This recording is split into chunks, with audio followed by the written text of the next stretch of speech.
This is the anatomy of an iron oxide copper gold system, or an IOCG. And the way these things work are you have a very large intrusions, and these are 10-kilometer plus intrusions. They're very, very big. And these intrude at depth. They provide heat, they provide magma, they provide fluids related to the intrusion. And they can also provide smaller intrusions coming off of these. Then you can have fluids that are coming off of the smaller intrusion. So you have a very big system. It's a very big heat system, essentially. And what they can do is they can drive alteration systems. So you've got a large hot intrusion that could be driving essentially a hot water system. And those can lead to, in the case of IOCGs, they can lead to various types of iron oxide alteration. As you can see here, we've labeled that you can have magnetite associated with these. That would be quite magnetic. And then you can have hematite, which is not magnetic, but it's going to be quite dense, quite heavy, and that could lead to gravity anomalies.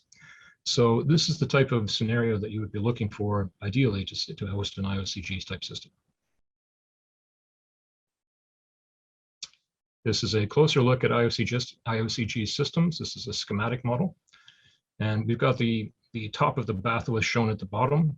We have an intrusion coming off the batholith. Then we have various alteration type events that are happening above the intrusion. And what's key here is that you end up with a footprint of various types of alteration, especially the magnetite, which is magnetic. You then get the hematite, which is oxidized iron oxide, which is quite dense, not nearly as magnetic, but quite dense. You can have pyrite in the system. And then we've also got shown the various dotted lines here, and these are the potential zones of interest for various economically interesting minerals. And this is where you can have the copper, gold, and perhaps even uranium in some of these deposits. So this is a kilometer scale look at what we would be hoping to see at the Great Red Spot. And it's key to point out the magnetite and the hematite. These are very key factors.